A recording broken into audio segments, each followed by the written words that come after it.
dia. Eu tenho a responsabilidade hoje de compartilhar com vocês, no último dia do retiro, que de modo geral já é uma responsabilidade, o último dia, sobre o desafio de seguir os passos de Jesus.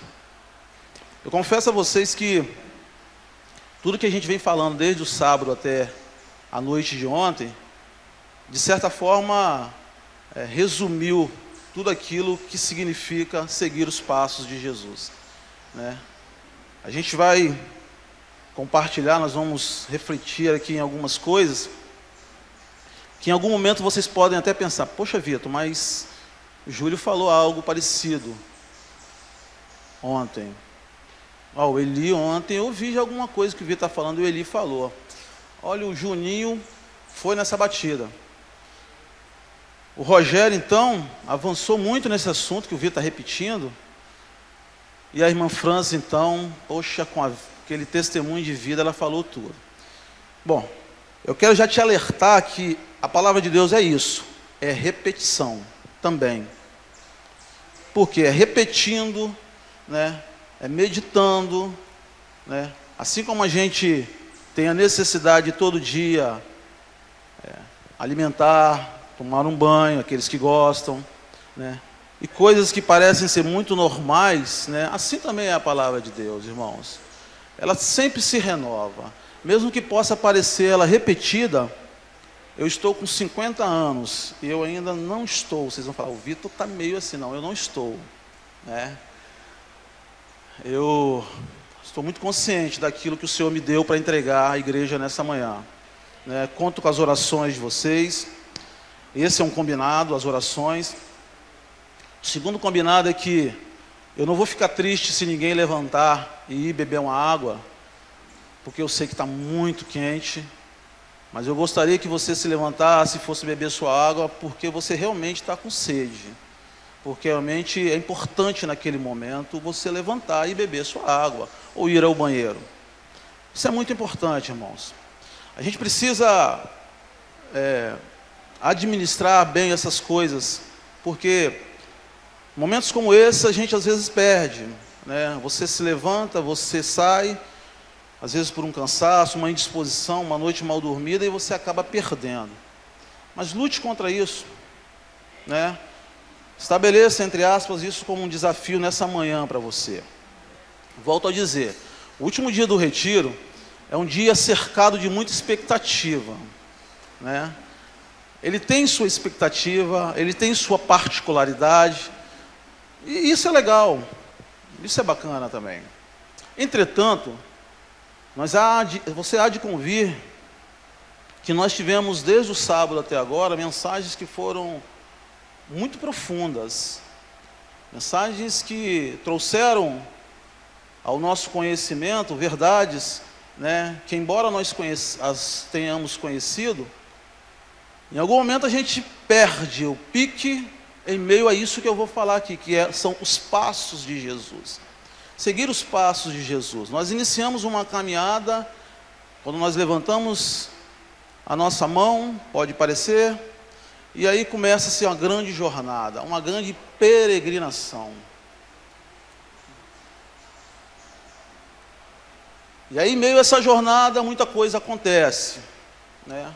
Eu quero lembrar nessa manhã a gente sobre essas coisas. Eu quero fazer com que venham à nossa mente algumas questões que pode parecer que não, mas quando você levantou a mão e disse, eu aceito Jesus como Senhor e Salvador da minha vida, você assumiu esse compromisso. Mesmo que as palavras não estivessem explícitas ali, mas nas entrelinhas, sabe aquele contrato? Nós temos vários advogados aqui, né? Temos a Cíntia, temos o Rogério, não sei se temos outros advogados aqui, o Gabriel, não sei se temos outros, não sei.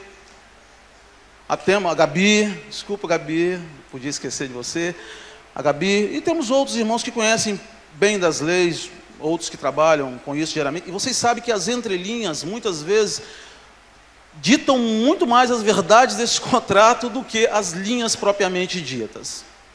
E nós somos pegos, às vezes, nessas entrelinhas, desconhecendo-as. Eu estou querendo dizer para você que quando você aceitou Jesus e quando você disse que Ele era Senhor e Salvador da sua vida. Haviam coisas nessas entrelinhas que precisam ser lembradas. E a gente quer falar disso. Bom, retiro, ele tem uma característica muito legal, né? Porque o retiro a gente consegue conversar coisas que a gente não conversa normalmente durante o ano todo com alguém, não é verdade? A gente brinca de uma forma que a gente nunca brincaria. E eu lembro que eu já participei de muitos retiros. Eu me atrevo a dizer que eu acho que desde que eu me converti, todos os retiros da igreja em Vitória, eu estive presente, em algum momento. Estive presente adolescente, depois um pouco mais jovem, depois casados, e por aí foi. E é curioso que a minha expectativa sempre foi a mesma, eu confesso aos irmãos. A minha expectativa era de que nesse retiro as coisas acontecessem de uma forma tal, e como num piscar de olhos, como que numa mágica, eu sairia daquele retiro totalmente transformado, né, Tuta? Eu sairia daquele retiro ali uma outra pessoa, um Vitor totalmente diferente. Muitas vezes, quando terminou o retiro, eu senti isso.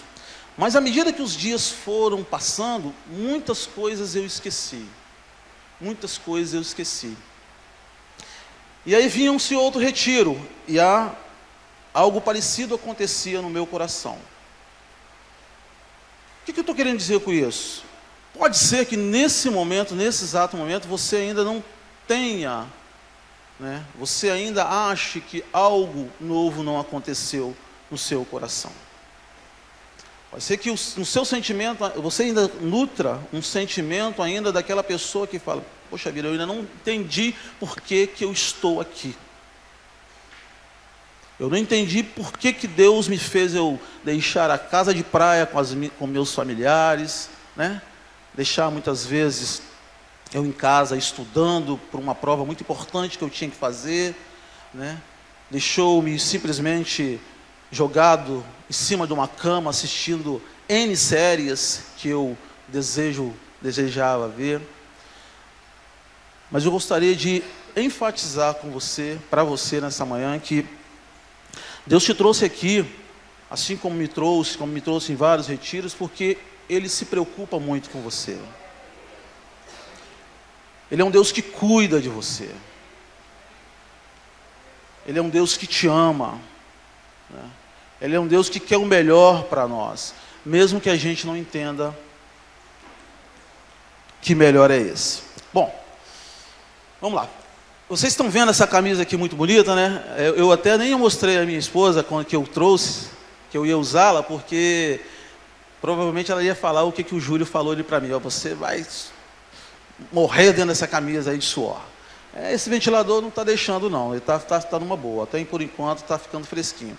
Mas essa camisa, ela é uma camisa que tem um significado muito bacana para a gente, Ela tem o amor que cura, hashtag amor que cura. E ela foi tema de um evento que nós fizemos com os adolescentes, no ano retrasado, e a gente curtiu muito essa temática, O Samuel está aí? Não vi ele. O Samuca está lá. E aí, em discussão nossa lá, com os outros adolescentes, a gente viu nessa temática algo que seria muito bacana de discutir com os adolescentes, Viu nessa temática algo que realmente seria impactante na vida dele. E viu muitas possibilidades nesse tema. É um tema que é extremamente abrangente, porque ele fala de algo que não se acaba, algo que é real, algo que realmente impacta a vida das pessoas, que é esse amor diferenciado de Jesus, que cura. Que cura. Muito mais do que as doenças físicas, a doença da alma.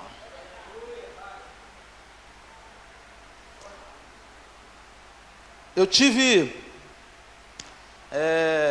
uma grande oportunidade que eu tive nesse retiro de conversar com uma pessoa no meu café da manhã, e eu fui muito abençoado, porque eu ouvi um relato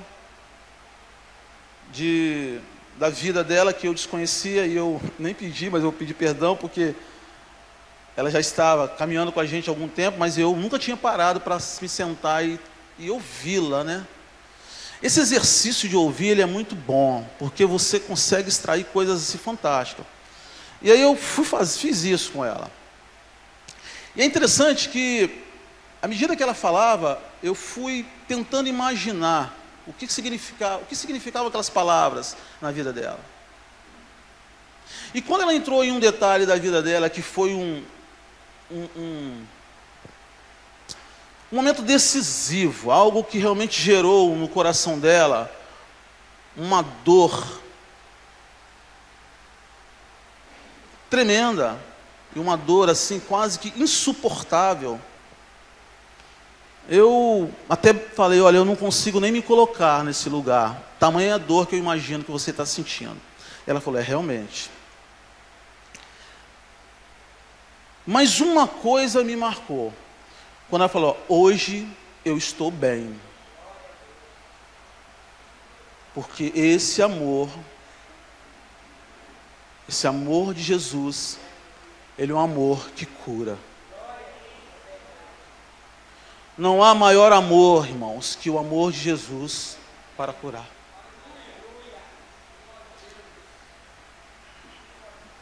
Essa foi uma experiência, e aí eu já estou falando assim que o meu retiro valeu a pena. Já valeria por eu estar aqui com vocês, mas ouvir isso foi muito importante para mim. Vamos lá.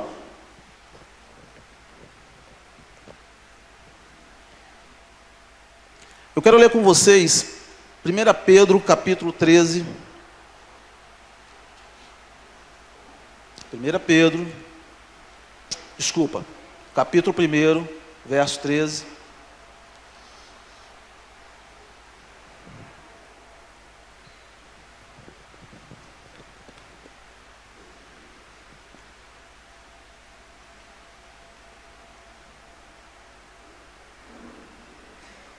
Na minha Bíblia, não sei se a de vocês está assim, mas na minha Bíblia tem um subtópico aqui em cima, que fala sobre o seguinte, fala sobre a santidade da vida. E o texto diz o seguinte: por isso, cingindo o vosso entendimento, sede sóbrios, esperai inteiramente na graça que vos está sendo trazida, na revelação de Jesus Cristo. Como filhos da obediência, não vos amoldeis às paixões que tinhas anteriormente na vossa ignorância. Não vos amoldeis às paixões que tinhas anteriormente na vossa ignorância. Nós éramos ignorantes. Pelo contrário, segundo é santo aquele que vos chamou, tornai-vos santo também vós mesmos em todo o vosso procedimento. Tornai-vos santos também vós mesmos em todo o vosso procedimento. Porque escrito está, sede santos, porque eu sou santo. Ora, se invocais como Pai aquele que sem acepção de pessoas julga segundo as obras de cada um, portai-vos com temor durante o tempo da vossa peregrinação. Tempo da nossa peregrinação. Sabendo que não foi mediante coisas corruptíveis, como prata ou ouro, que fostes resgatados do vosso fútil procedimento que vossos pais vos legaram. Mas pelo precioso sangue, como de cordeiro, sem defeito e sem mácula, o sangue de Cristo, conhecido com efeito antes da fundação do mundo, porém manifestado no fim dos tempos, por amor de vós, que por meio dele tendes fé em Deus, o qual o ressuscitou dentre os mortos e lhe deu glória, de sorte que a vossa fé e esperança estejam em Deus. Senhor Jesus, obrigado. Obrigado pelo sangue que foi derramado na cruz. Obrigado porque, literalmente, nós fomos comprados por esse precioso sangue. Obrigado, Senhor. Obrigado porque nós estamos em uma caminhada, Senhor Deus. Estamos em um processo. E nós queremos entender um pouco mais o que significa isso de fato, Senhor Deus.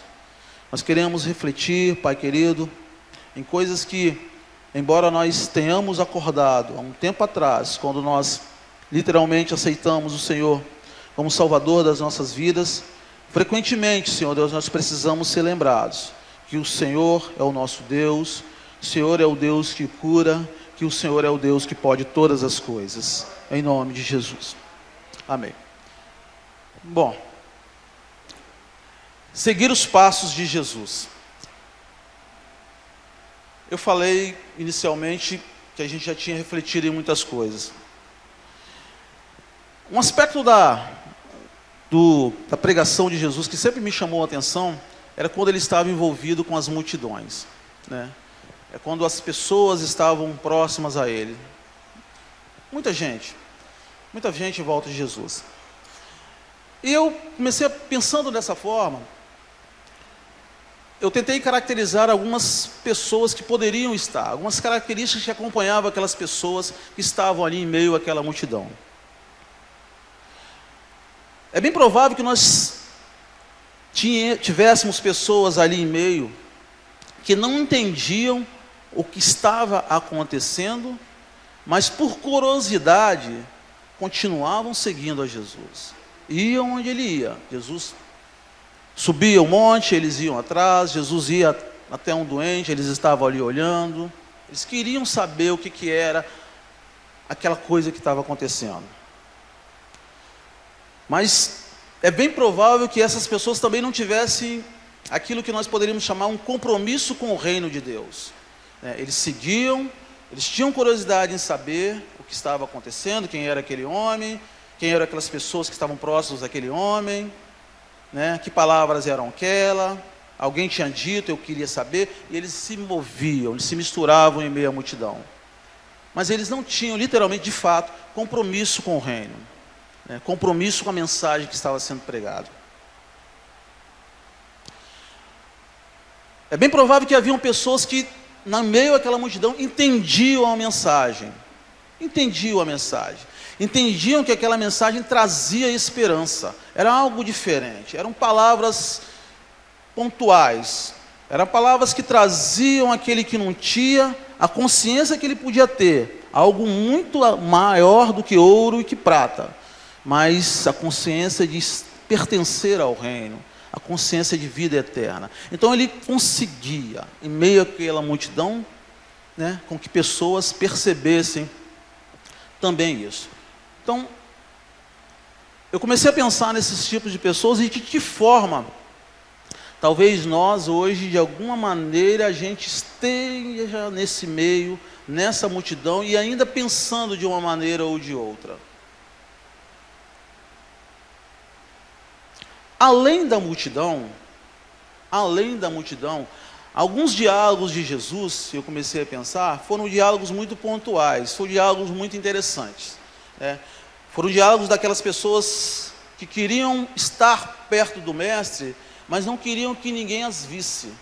Talvez o diálogo mais marcante na Bíblia, de uma pessoa que não queria ser reconhecida, ou que ninguém visse que ela estava entendendo alguma coisa, ou que ela queria entender um pouco mais, é o diálogo que Jesus tem com Nicodemos. Em João capítulo 3, o texto diz que Nicodemos ele foi ali na surdina, né? Ele foi como ninguém mais estava acordado, ele foi de noite. E aí ele chega até perto de Jesus e ele começa a inquirir Jesus sobre algumas questões que inquietavam o coração dele, mas ele não queria que ninguém soubesse, né? E uma das perguntas marcantes que nós sabemos, a gente lê frequentemente, quando Nicodemos pergunta o que é nascer de novo, né? O que é nascer de novo? Jesus, você está falando de nascer de novo, eu fiquei meio bolado. Esse é um diálogo além da multidão. Um outro diálogo que me chama a atenção é o diálogo que Jesus tem com os servos do centurião, né? Certo centurião, ele tem um servo dele que está doente, ele manda outros servos até Jesus, olha, fala com aquele homem, com Jesus, que o meu servo, ele não está legal, ele está mal, né? E o texto diz que os servos dizem para Jesus, falou assim, olha, mas ele quis dizer o seguinte, que com uma só palavra, ele crê que o servo dele será curado. Maravilhoso essa passagem. Um diálogo rico, né, de muitas coisas. Um diálogo que leva, né, a um homem a uma condição de total dependência de Jesus Cristo. Um diálogo que nos faz pensar nos dias de hoje, como seria um diálogo nosso, né, crendo que com uma palavra, e não fisicamente presente, as coisas pudessem de fato acontecer. E por fim, um outro diálogo que me chama também, que é extremamente rico, pois a sua passagem é uma passagem que leva aquele que está dialogando com Jesus a se colocar numa posição de que tem que abrir mão de algo que representa muito para a sua vida. É o diálogo que Jesus tem com um jovem rico. Mateus 19, 21, depois de perguntar várias coisas a Jesus, né, Jesus fala, olha, você agora faz o seguinte, você larga tudo e segue-me. E aí ele trava.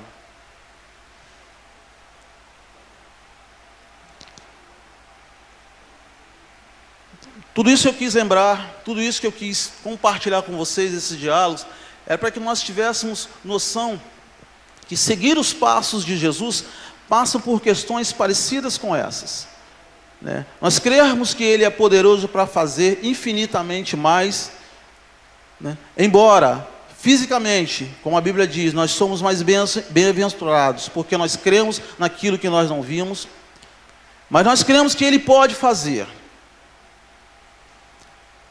É um diálogo daquele que tem curiosidade, não somente, mas é um diálogo daquele que deseja conhecer mais a palavra de Deus. É o diálogo daquele homem que, não só na surdina, mas é um diálogo daquele que quer sim conversar com o mestre, saber que as pessoas te conhecem por um testemunho de vida, por a opção que você fez em seguir Jesus.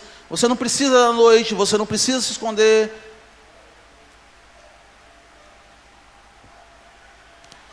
E um diálogo daquele que, embora com riquezas, né, embora com dificuldade, né, embora sabendo que era preciso abrir mão, né, você experimenta seguir o mestre, mesmo sabendo que algumas coisas que aparentemente seriam importantes para você, você exercita seguir a Jesus, deixando-as para trás.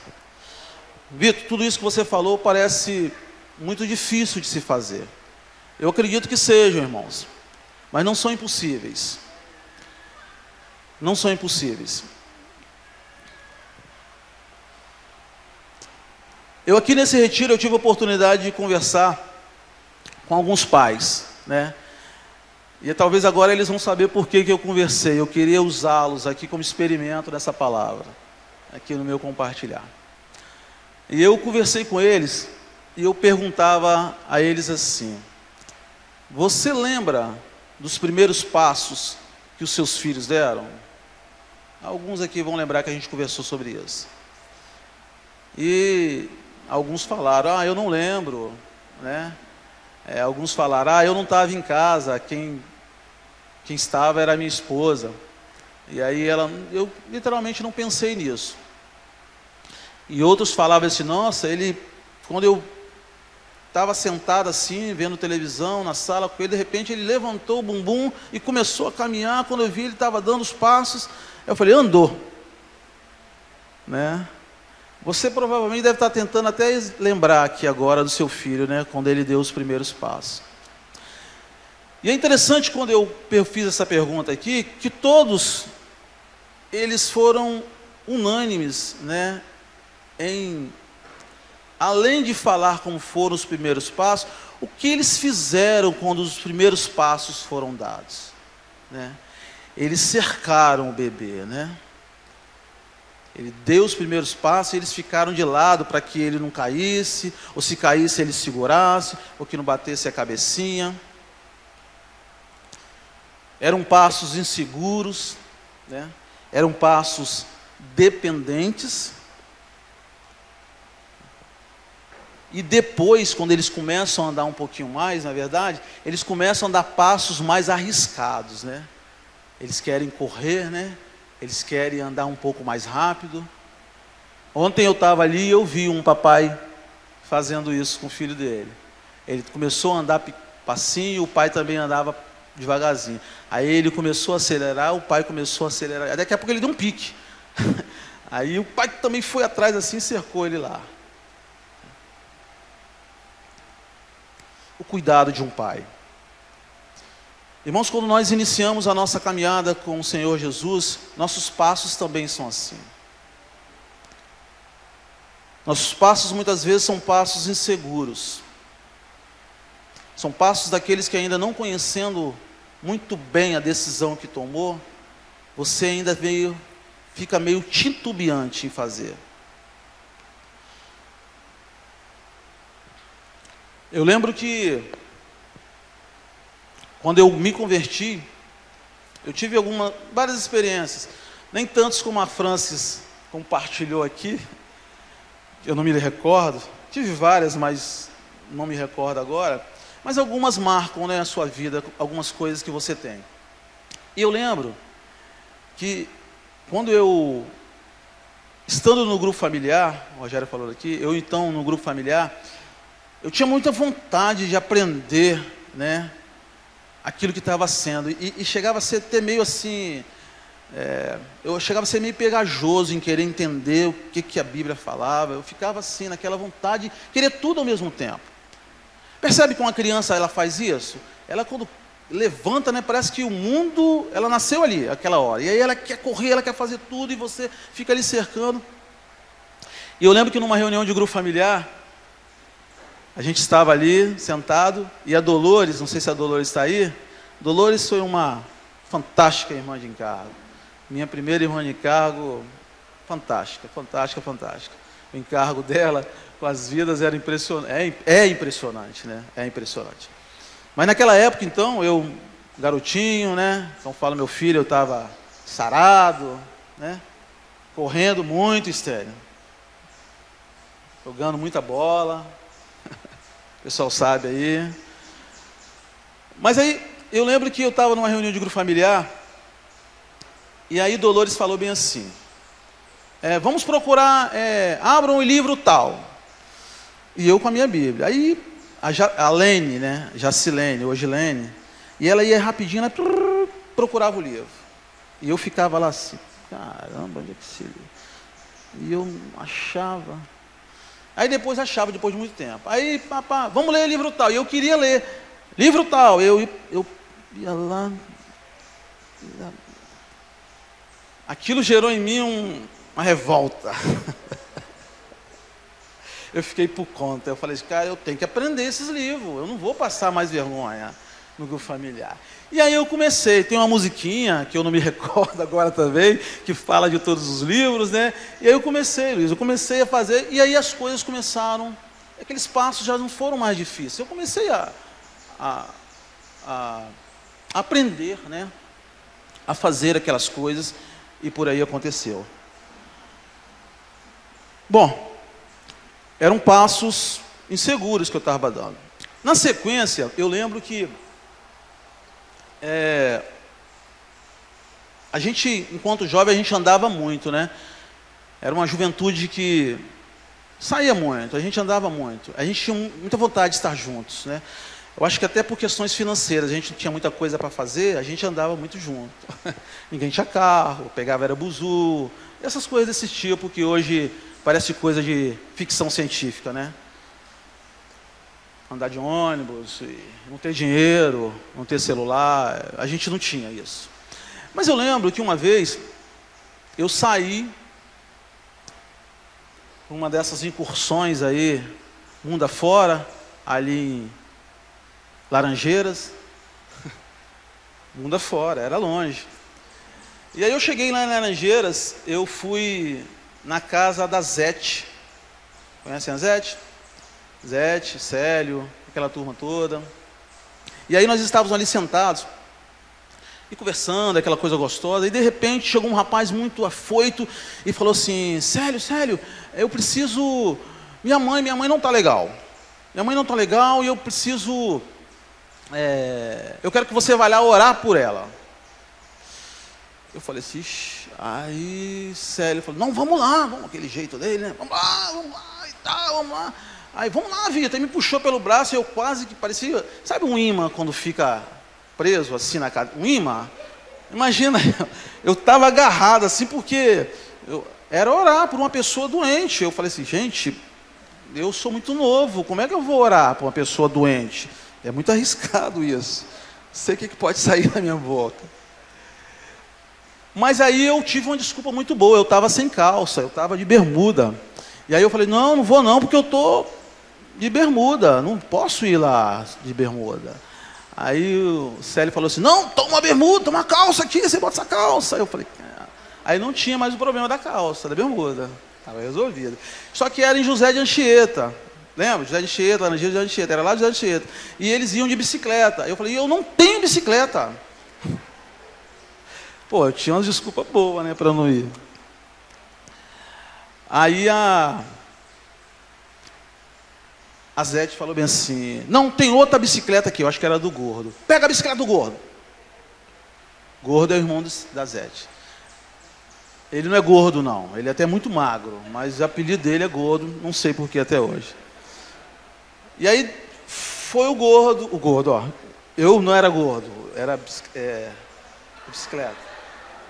Eu quase falei, foi o Gordo na bicicleta. Não, eu fui, peguei a bicicleta e fomos, porque não tinha mais jeito, já tinha resolvido, calça e chegamos. Quando nós chegamos na casa dessa pessoa, dessa senhora, realmente, irmãos, o quadro era um quadro que gerava muita apreensão da parte do jovem.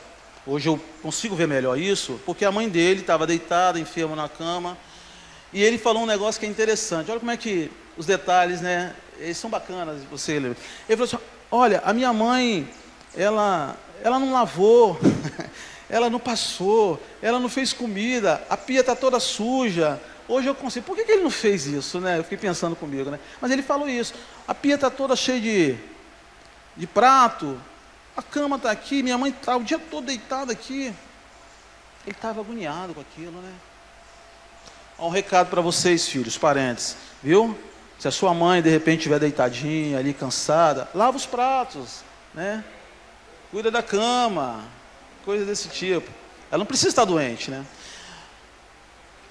Mas aí nós chegamos ali naquele cenário, a mãe deitada, eu e o Célio, e aí eu falei, bom, agora eu estou aqui, eu vou ficar quietinho e vou concordar, né, com o que o Célio falar e tal. E aí ele vira para mim e fala assim, ora você. Aí eu falei, piorou tudo. Passos dependentes, irmãos.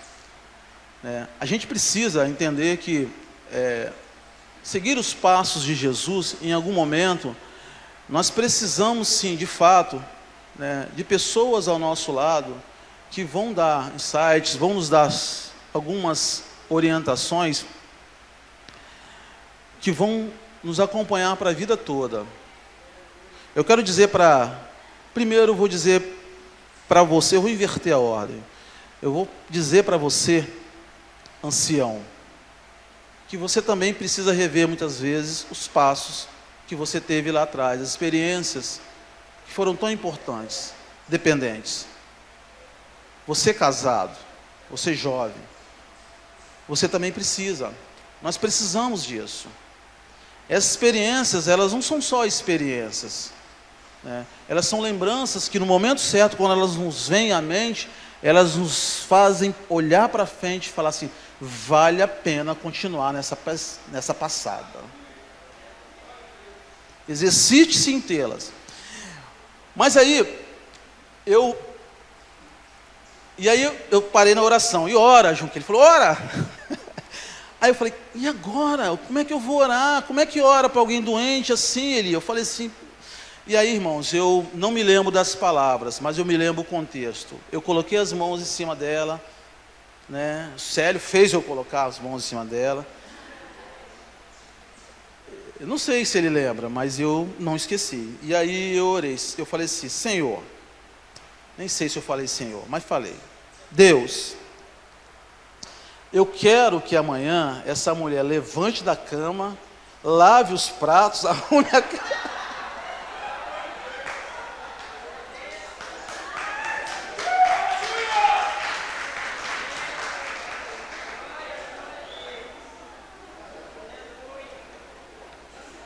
Irmãos, uma coisa a gente vê nessas situações é que as nossas orações, elas devem fluir do nosso coração, de um coração preocupado, não muito mais em nada contra uma oração bonita, é bacana verbalizar, né, com pontuação, verbalizar com contexto, é legal, nada contra, viu, professores de português, muito pelo contrário. Mas muito mais que isso, o que de fato essa oração ela significa para você e de que forma que essa oração está saindo dos seus lábios. Naquele momento, a gente riu, né? Legal, mas foi isso, literalmente. O desejo do meu coração era que aquela mulher levantasse da cama, arrumasse a cama, lavasse os pratos e seguisse na vida dela. E para minha surpresa, no domingo, a gente fez acho que isso numa sexta-feira, no domingo, naquele jeito muito delicado de abraçar, de levantar, o Célio me pegou no colo assim, né, me levantou, as minhas costelas não são a mesma depois daquele dia, e ele falou: olha, aquela mulher levantou da cama. Uma salva de palmas, irmãos, a mulher levantou.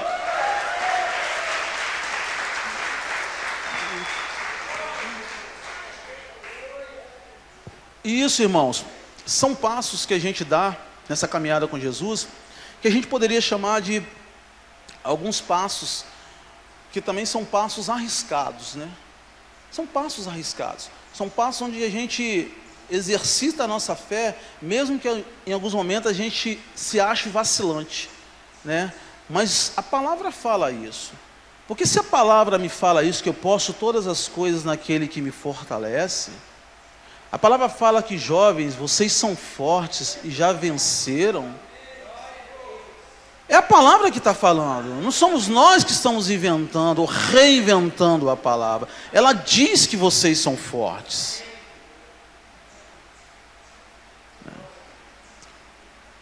Ela diz que vocês são fortes. Ela diz que nós podemos todas as coisas. Ela não abre um parênteses ali depois dessa frase e fala: olha, mas isso aqui depende disso ou isso. Não, ela fala que nós podemos. Agora é muito importante que você entenda que você está num processo. E seguir os passos de Jesus passam por algumas questões que eu ainda não lembrei a vocês e não me lembrei, que nós vamos ver agora, que são extremamente necessárias para que de fato tudo isso que a gente compartilhou até agora faça sentido para você e faça sentido para mim. Segura isso, guarda isso, e para você me acompanhar aqui de fato. Eu tenho 2 filhos, se vocês não sabem. Quem não sabe ainda, eu tenho 2 filhos. Os meus filhos são extremamente diferentes, muito diferentes, muito diferentes. E eu me surpreendo ainda a cada dia com eles, com algumas coisas que eles fazem. Mas me surpreendo mais ainda com algumas falas deles, né? E recentemente eu ouvi a fala de um deles, eu não vou falar quem é, eles são 2, então vai gerar dúvida. Mas que ele falou bem assim: olha, ele, a pessoa,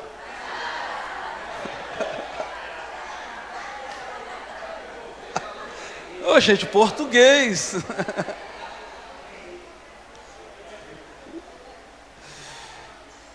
Mas olha só,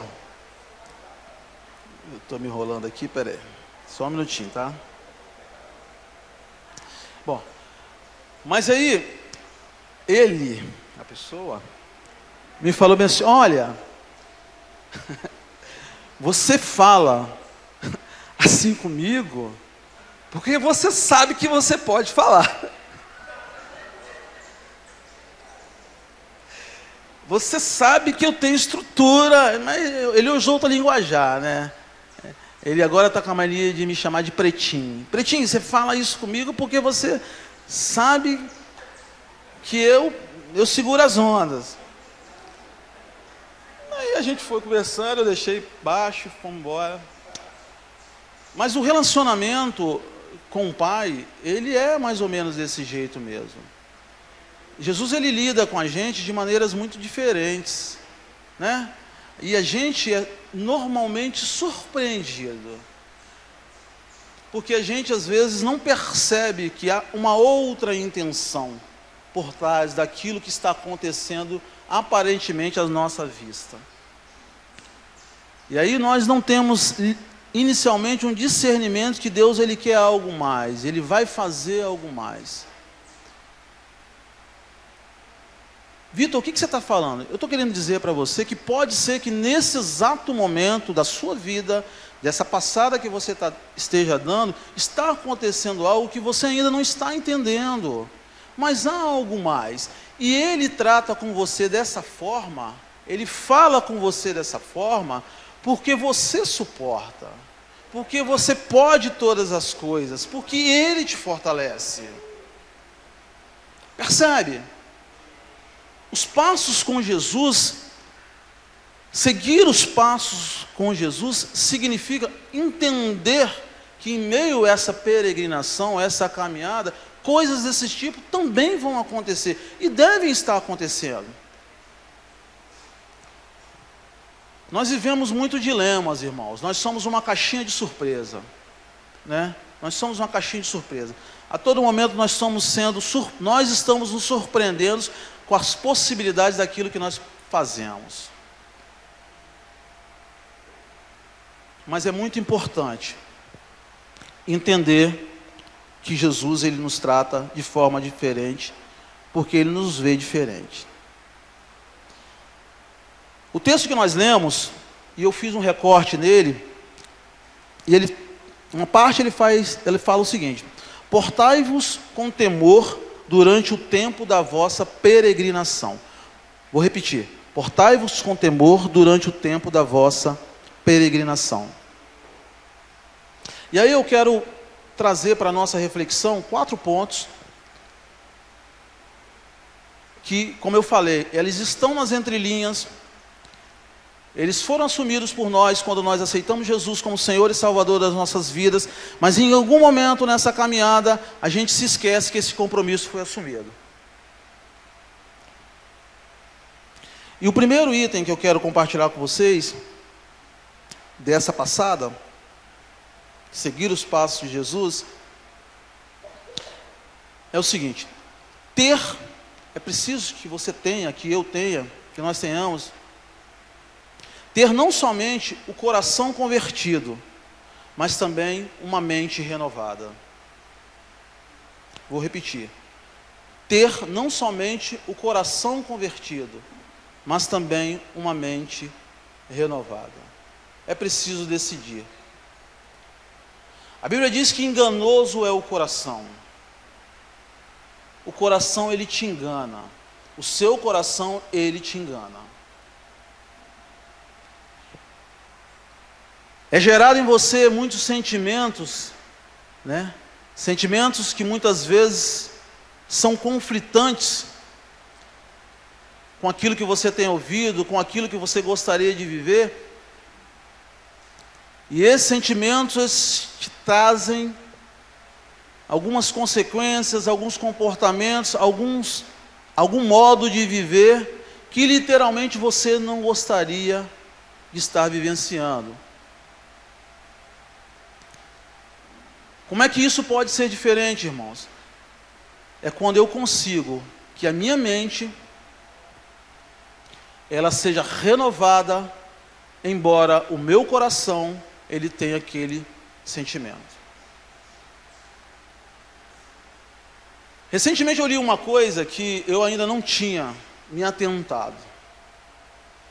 Não sei se aqui há algum... Aliás, eu sei que tem sim. Tem muitas pessoas da área da medicina e tem muitas pessoas que estudam esse tipo de coisa. E eu li um artigo que falava sobre neurotransmissores. Alguém imagina o que seja isso? Seja isso? Sim. Levantou a mão. Paulinha. Isso, Paulinha. Me ajuda. Junquilho. Então, vocês me ajudem em algum momento. Eu vou olhar para a carinha de vocês e eu vou ver se eu estiver falando alguma besteira. Mas eu li o seguinte, Paulinha, Junquilho, e alguns aqui. Neurotransmissores, né, como o próprio nome diz, eles estão aqui na nossa mente e eles mandam sinais para o nosso corpo, indicando algumas necessidades. Né? E existem algumas coisas que o nosso corpo grita, pedindo, que é resultado da ausência desses neurotransmissores. Nós temos pouco, há uma pouca quantidade. E aí nós precisamos ter um pouco mais para que as coisas sejam equilibradas.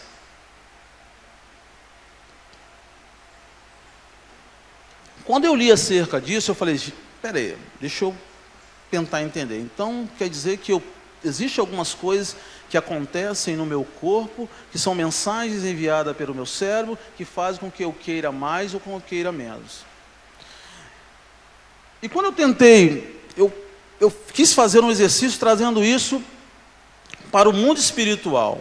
De que forma que isso poderia ser aplicado no mundo espiritual? Como que eu poderia me conectar com esses neurotransmissores ou com esses sentimentos? E aí quando eu leio a palavra de Deus e a Bíblia me alerta a essa renovação, é como se eu dissesse que no meu coração, né, existem N sentimentos, eu guardo N coisas no meu coração, que eventualmente vêm para a minha mente. E quando eles vêm para a minha mente, irmãos, eles podem startar N processos. O que eu estou falando para vocês é que nós devemos guardar o nosso coração de uma tal forma com que ele possa emitir sinais para a nossa mente, que sejam sinais que me ajudem a caminhar nos passos de Jesus. Muitas vezes nós nutrimos coisas no nosso coração, irmãos, que nós já assumimos um compromisso que deveríamos nos desapegar, mas nós ainda estamos desapegados. E aqui eu não estou falando de coisas materiais, eu estou falando de sentimentos. Nós nutrimos ainda um sentimento da ausência do perdão e os sinais não conseguem chegar às nossas... Nós não fazemos esses sinais chegar à nossa mente para realmente perdoar. Nós não conseguimos produzir o sinal de que nos impele a verbalizar para o outro que nós amamos, que nós nos preocupamos, porque no nosso coração ainda nós nutrimos um sentimento de dificuldade. A gente fala que é difícil. É difícil fazer.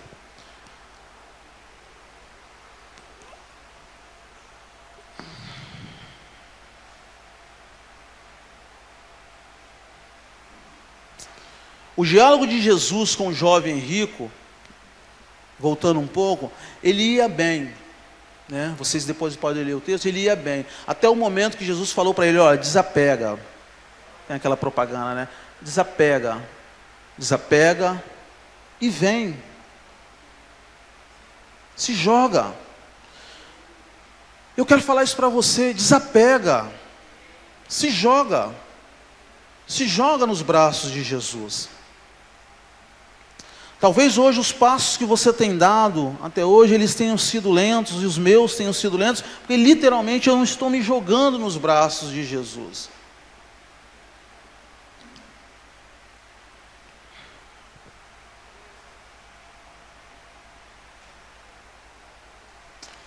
E quando eu consigo tomar essa decisão de renovar a minha mente, né? Isso evidencia que eu estou caminhando nos passos de Jesus. Evidencia que eu estou nos passos certos, irmãos. Essa é uma evidência clara. Quando eu faço o exercício de renovar a minha mente, estar o tempo todo pensando nas coisas do reino, e essas coisas começando a fazer sentido, é uma evidência que eu estou nos passos de Jesus. O desafio do cristão de seguir os passos de Jesus passa por isso. Eu coloquei aqui uma lembrança de uma experiência. Como que o coração ele pode ser enganoso e eventualmente a gente tem que colocar o racional para pensar, né? Há muito tempo atrás, eu conversei com uma senhorinha que está aqui. Ela não vai se recordar, né, Dona Leci?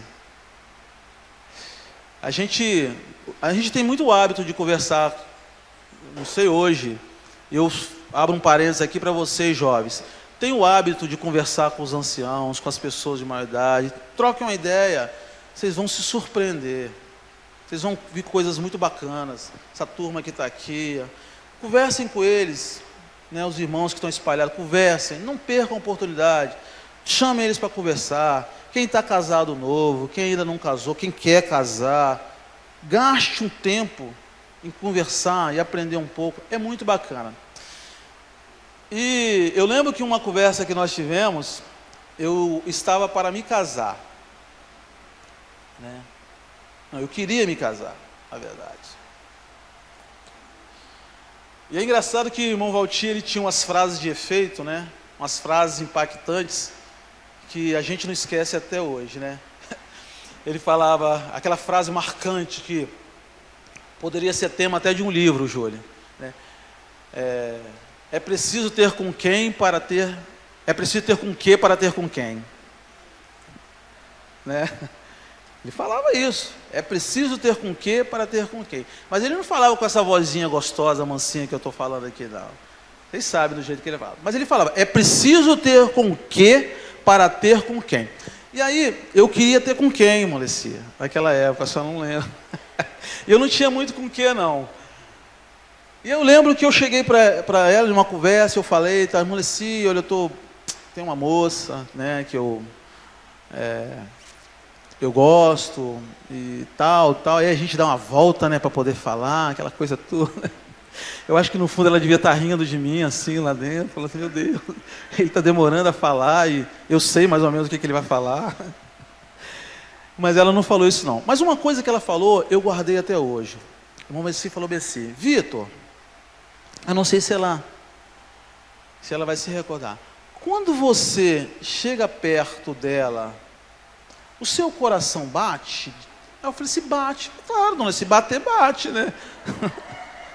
Mas ela falou assim, não, ele bate diferente. Ela deu uma romantizada, né, naquilo, né, dona Leci? Mas ela falou isso. E aí eu fiquei esperando o meu coração disparar desse jeito. Todas as vezes que eu encontrava, eu falei assim, gente, meu coração tem que disparar.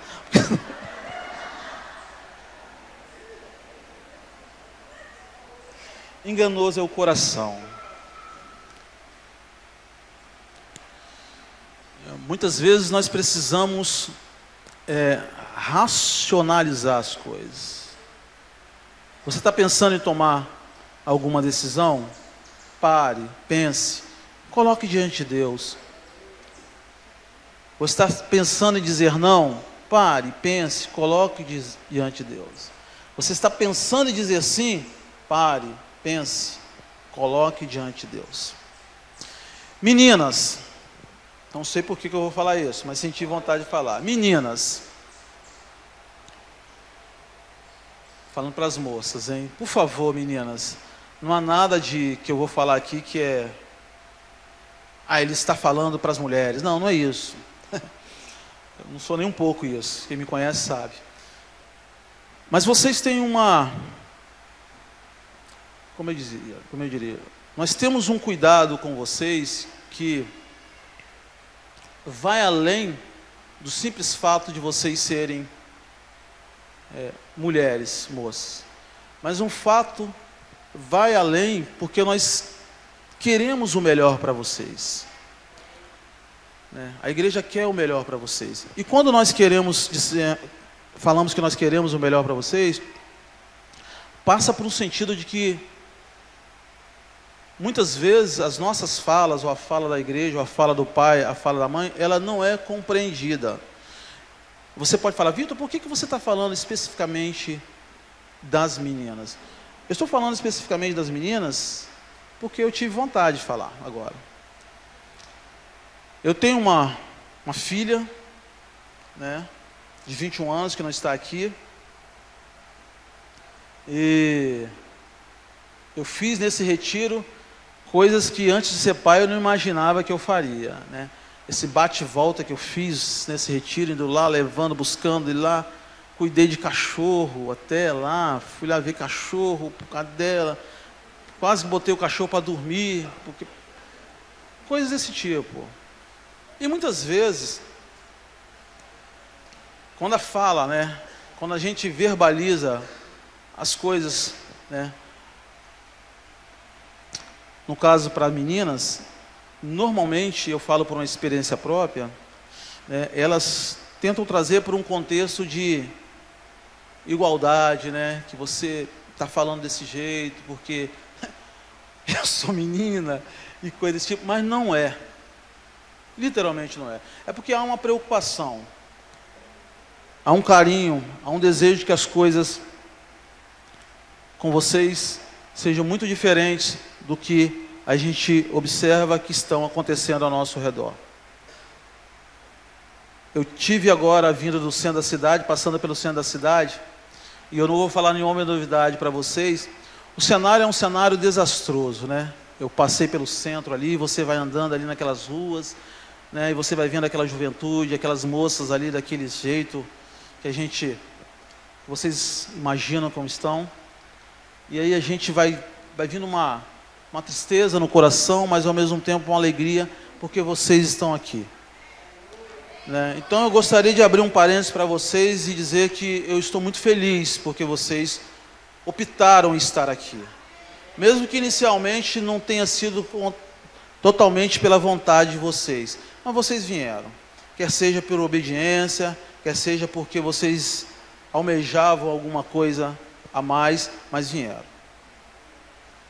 Meninos, respeitem as meninas.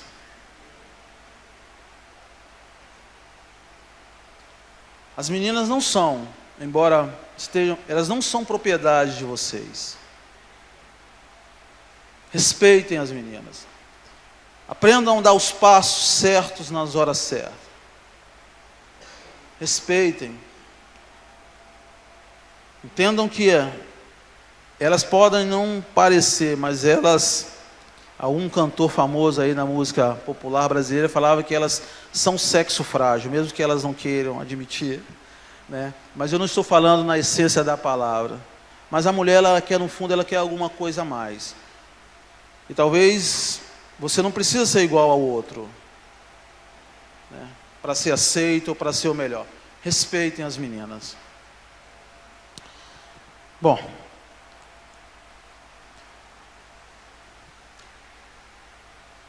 o segundo passo e a segunda reflexão que eu queria fazer com vocês, né, seria decidir obedecer. Lembra das entrelinhas?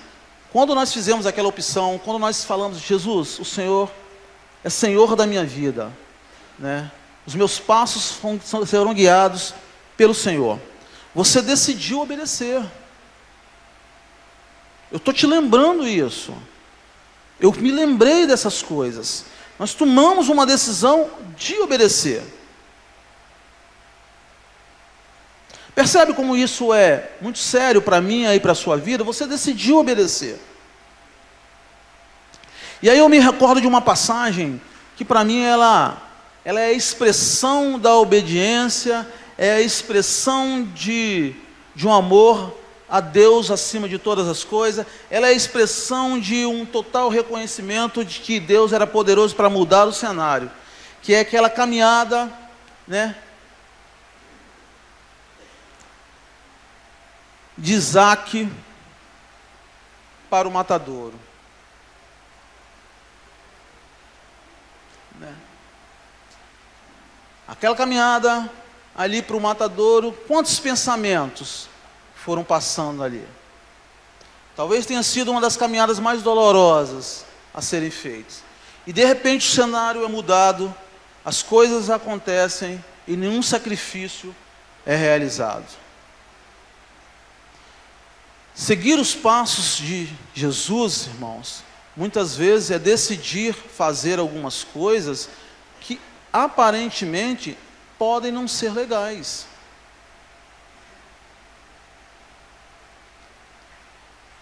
Podem não ser legais.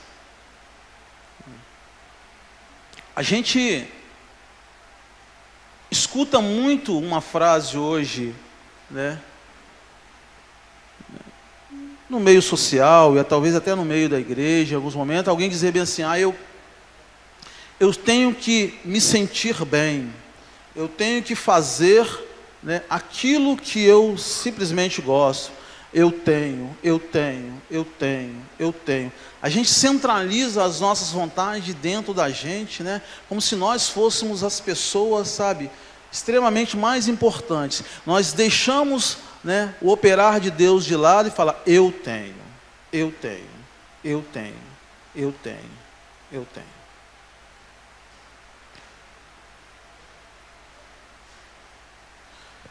Nós precisamos entender que ao decidirmos seguir os passos de Jesus, nós decidimos obedecer. E você só consegue obedecer à medida que você tem experiências, como eu falei, e você conhece o que vem depois. A palavra de Deus, ela é repleta, né, de promessas, né, que muitas vezes nós deixamos de fazer algo porque nós desconhecemos essas promessas. Talvez eu tenha falado aqui que jovens sois fortes. Talvez eu tenha falado aqui que tudo nós podemos naquele que nos fortalece. São versículos que nós conhecemos, né, que estão escritos na carroceria de caminhão, estão escritos na entrada de um estabelecimento, né? Alguém coloca como amuleto em cima da mesa. Mas essas frases, elas têm que, além de ser tudo isso, elas têm que fazer sentido para você e para mim. Elas têm que significar uma verdade que eu decidi obedecer. E eu sei que essas coisas são possíveis.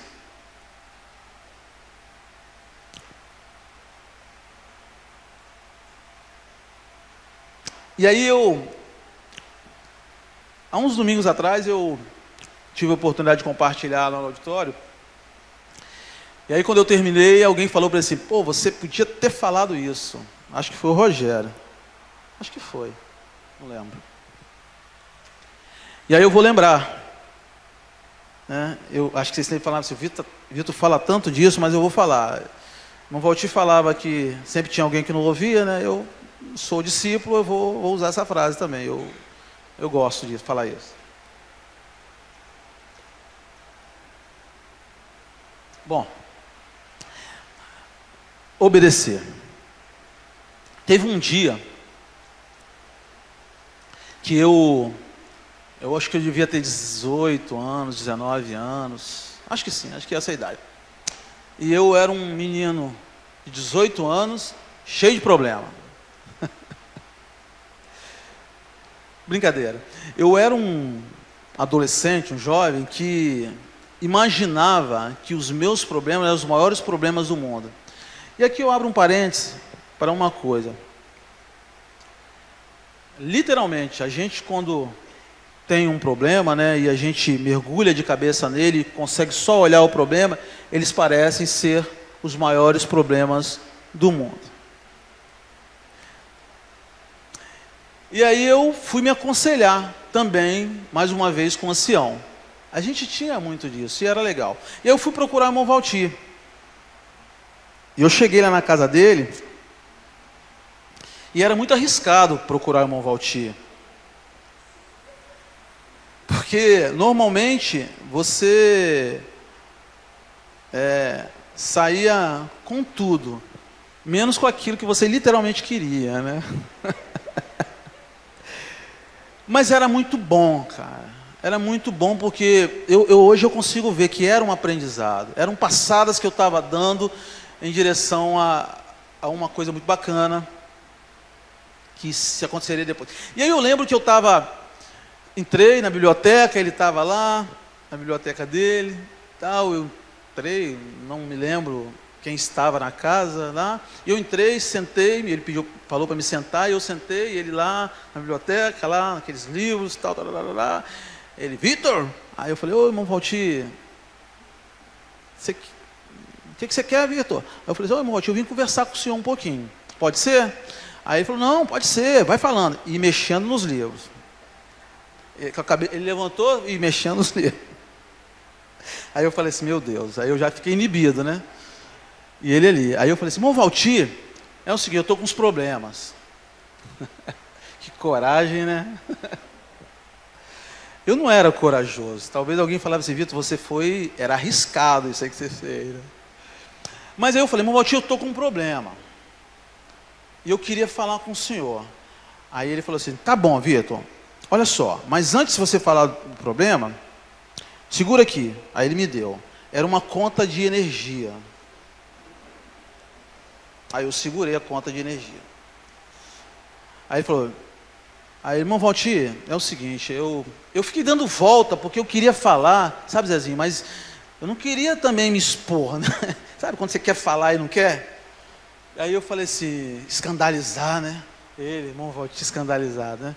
Aí eu falei assim, irmão Valtir, eu preciso falar porque está acontecendo. Ah, sim, um parênteses. Eu não lembro nem hoje, eu não lembro qual o problema que era. Hoje eu não lembro. Nem sei, se você falar, Vitor, qual foi o problema? Eu não lembro. Mas eu sei que eu estava com um problema muito sério naquela hora. E aí eu falei, irmão Valtir, aí antes de eu terminar a minha frase, ele falou assim, Vitor, toma essa conta aqui. Aí me deu outra conta, não era de luz não, era outra. Era acho que uma conta de água, toma. Aí eu segurei.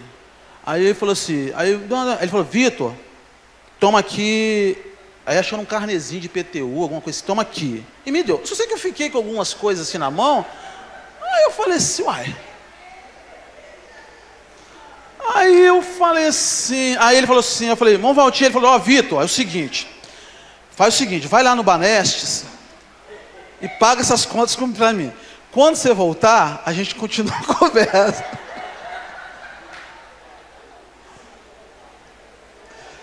Gente, eu não voltei. Aliás, eu voltei só para entregar as contas, mas eu esqueci do meu problema.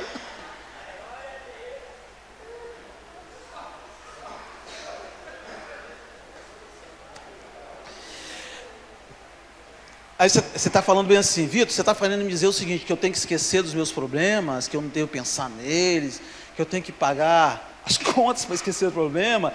Vitor, o meu problema são as minhas contas, né? Talvez você esteja até pensando isso. Não, eu não estou falando disso, eu estou falando de algo a mais. Eu estou querendo dizer para você que muitas vezes nós nos mergulhamos nos nossos problemas, nas nossas dificuldades, e esquecemos que há muita coisa acontecendo ao nosso redor, né? E que nós precisamos sim, né, apresentar tudo que é nosso ao Senhor Jesus.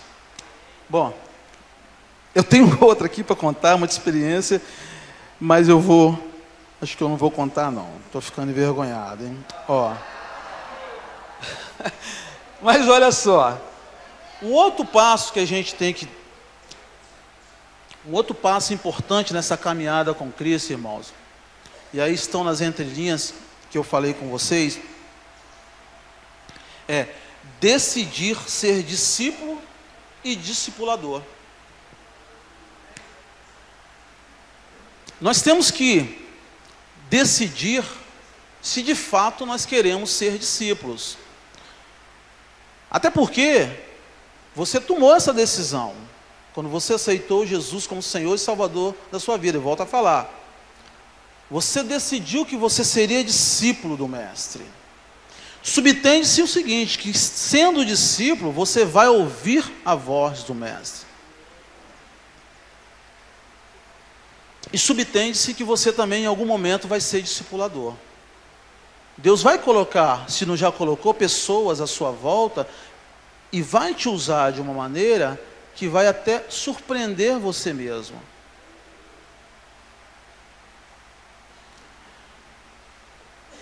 Hoje de manhã, quando eu falei com vocês, que eu conversei com aquela irmã, engraçado que eu falei para ela algo que normalmente eu falo, mas eu falei com muita convicção. E não foi simplesmente uma repetição. Não foi simplesmente uma forma de continuar a conversa. Eu falei para ela, olha, eu creio que o Senhor ele vai te dar muitas oportunidades e vai fazer com que essa dor que foi curada sua seja testemunho para que outras pessoas também superem as suas dores. Eu creio muito nisso, irmãos. Creio nisso. Cada dia mais eu creio muito nesse processo. Muito, muito nesse processo. Esse processo de falar, esse processo de ser ouvido e de ter Jesus, como o amor que cura, cada dia mais faz sentido. E tem que fazer sentido para você e para mim.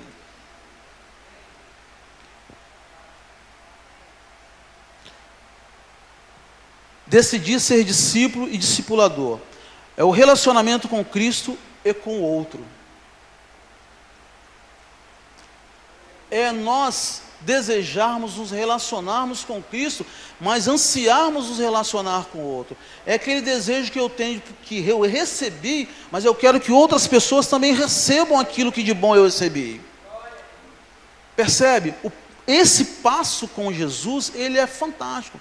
Jesus, quando chama aqueles homens ali, aqueles homens na beira do rio, fala, olha, vem cá, vamos seguir. Jesus, ele não olhou a capacidade que cada um deles tinham. Eles eram pescadores, eram homens simples, rudes, com as mãos grossas, provavelmente, de tanto lançar rede, de remar, de pegar na madeira, nas pedras. Eram homens rudes, não tinham capacidade nenhuma. Mas Jesus viu algo mais naqueles homens. E esses homens foram treinados, eles foram capacitados, eles foram discipulados. E aí quando o mestre sai de cena e o Espírito Santo habita com eles, eles se sentem capacitados com a unção. Eles têm agora a unção. E essa unção leva eles aos confins da terra, a levar a mensagem de salvação, a falar aos outros dessa mensagem do reino. Você e eu assumimos esse compromisso. Você assumiu esse compromisso. Você assinou e falou, olha, agora, Senhor e Salvador da minha vida, eu estou assinando. Esse compromisso que eu estou te lembrando aqui, é como aquele contrato que você assinou, da casa própria, da escola, e que as entrelinhas estão lá das responsabilidades sua. Você tem uma responsabilidade com tudo isso.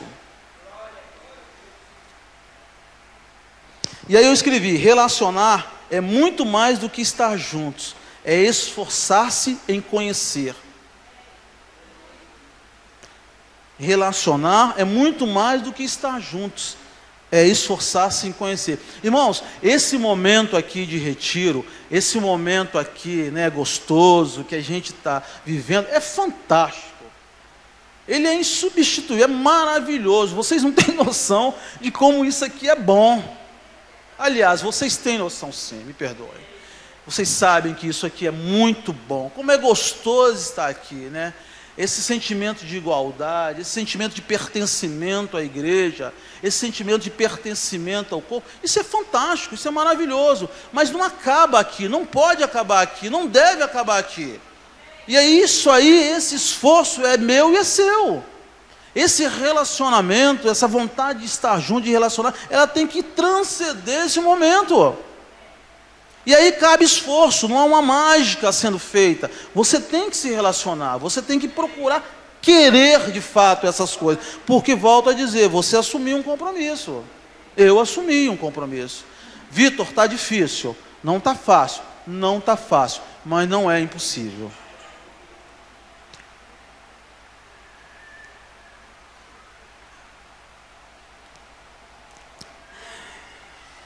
E aí essa coisa de decidir obedecer, aliás, ser discípulo e discipulador, tem muito a ver com a obediência que eu falei no tópico anterior. E eu lembro, eu vou contar mais um caos aqui a vocês, que eu vivenciei. Engraçado, eu estou vendo a irmã Francis aqui, me parece que os causos da irmã Francis, quando ela contou aqui, eles não foram acompanhados de muitos momentos hilários, irmã Francis? A irmã Francis, se eu vi ela, acho que, não sei. Tá aí, né? Não foram acompanhar, ou ela não mencionou, mas tenho certeza que também devia ter algumas coisas que dava para rir ali, né? Mas ela não contou. Mas engraçado que eu lembrei de alguns fatos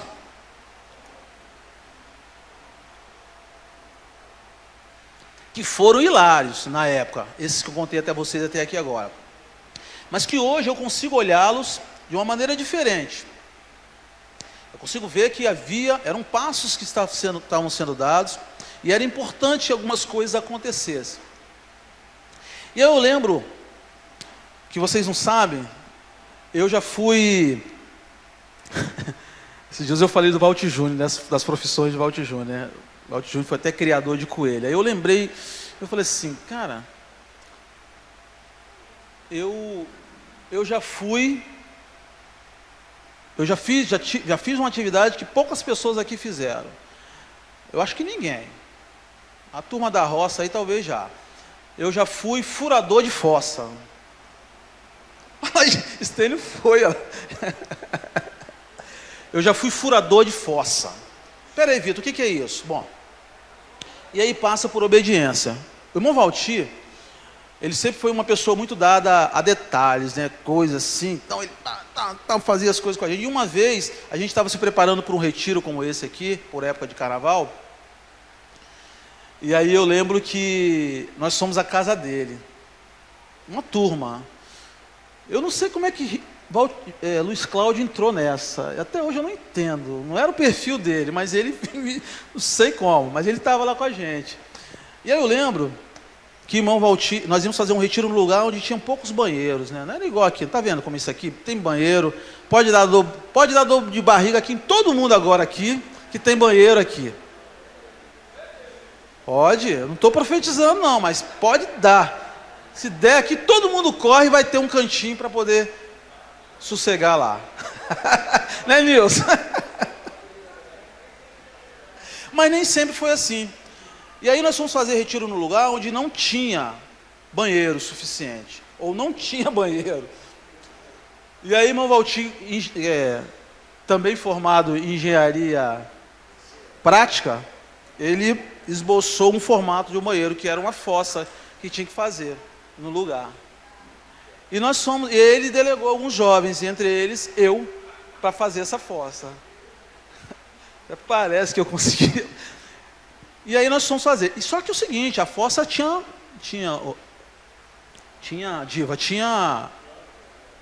tamanho certo. Metragem.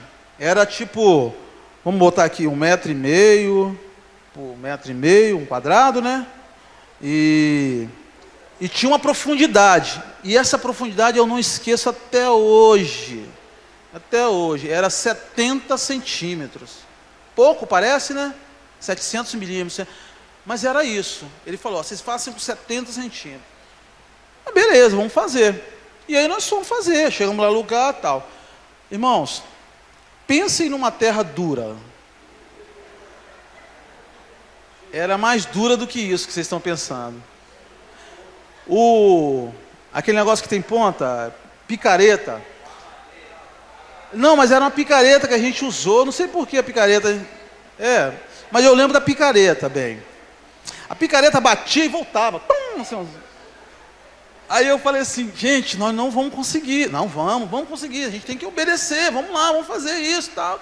E a gente começou, cavando. Gente, nós conseguimos, acho que uns 40 centímetros. E eu olhei, muito satisfeito, falei, 40 centímetros, conseguimos, pô. Fizemos o quadradinho e fomos embora. Acho que botamos quadrados, eu não lembro direito, sei que o buraco ficou. Gente, primeiro dia do retiro. Vocês acham que esses avisos que a gente dá aqui são avisos, às vezes, um pouco... Já tivemos piores. Primeira coisa que o Valtir fez foi medir a fossa. Ele nem se preocupou com quem estava chegando. Acho que a preocupação dele era tanto em dar dor de barriga, acho que em todo mundo, alguma coisa, né? Hoje eu acho isso. Eu nunca falaria isso para ele. Mas ele foi medir a profundidade da fossa. E aí quando ele bota a régua lá, aquelas reguinhas que ele levava de professor, 40 centímetros. E aí ele fala, Vitor, lembrei de outro, Valentim. Vitor, Valentim, quantos centímetros tem aqui? 40. Quantos centímetros eu falei? 70. Muito bem. Foi muito engraçado. E o pior de tudo foi que numa reunião como essa, na hora dos avisos, ele chegou e falou assim, irmãos, nós estamos aqui, tererê, pererê, pererê, tal, aquela coisa toda. E outra coisa, se alguém der dor de barriga, ou passar mal, quiser ir no banheiro, aquelas coisas todas, os homens, tem a fossa que foi feita pelos meninos aqui. Aí chamou Vitor, Valentim, e mais um outro que eu não lembro quem foi. Outra coisa, se a fossa encher, vocês chamem eles.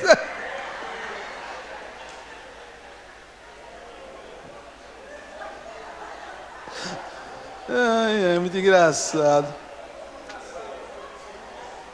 Uma voltinha tinha umas coisas que...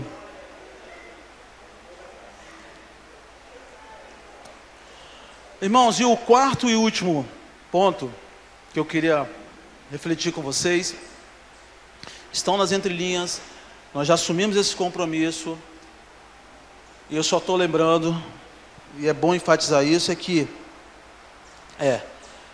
decidir servir.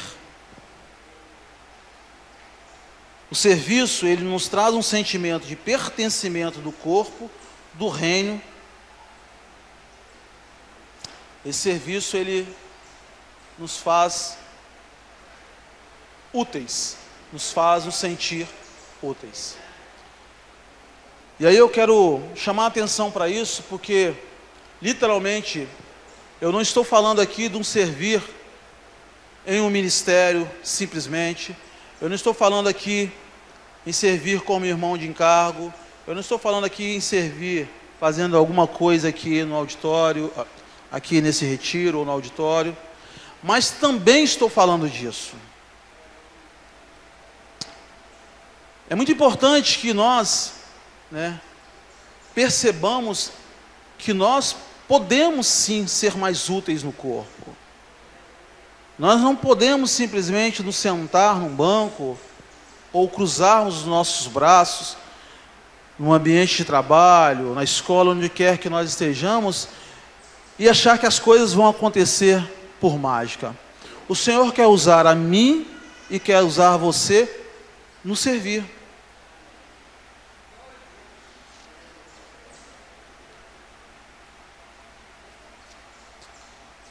No servir. Eu gosto muito dessa fala do serviço, porque essa fala do serviço, ela não é, em nenhum momento, ela exclui ninguém. Ela é extremamente inclusivista, porque todos nós podemos servir. Não há ninguém que não possa servir. Não há ninguém que não possa ser útil. Não há idade que limite. Não há condição social que limite. Então todas essas questões, elas são excluídas quando você pensa em servir. E eu lembro a vocês do chamado de Jesus a esses homens. O perfil deles era um perfil de homens que não poderiam, porque aparentemente eles não tinham capacidade. Mas eu gostaria de dizer a você que Deus é quem nos capacita, e você é chamado a servir. Então nós estamos saindo aqui desse evento, desse retiro, com algumas coisas muito bacanas no coração. Mas é muito importante que essas coisas que estão no seu e no meu coração, elas venham para a nossa mente e elas façam sentido, e elas renovem, elas te chamem a uma condição de responsabilidade por tudo isso. Responsabilidade. Eu estou terminando com esse sentimento no coração de que há um recado que foi dado. Há um recado que foi dado. Mas muito mais do que um recado que foi dado, eu percebo que há corações aqui nesse ambiente que desejam sim que as coisas sejam diferentes, que gostariam que essas coisas fossem sim lembradas. e que caminhar os passos de Jesus é um desejo muito grande no seu coração, assim como é no meu. Mas em algum momento da sua vida, esses passos parece que deixaram de fazer sentido. Ou parece que você, ao dar esse passo, havia uma lacuna entre um passo e o outro. Eram passos um pouco mais lentos, eram passos um pouco mais pesados. Mas eu queria que você nessa manhã, nessa manhã tão gostosa, quente, mas gostosa, você pensasse na possibilidade disso tudo ser diferente. Ou disso tudo começar agora.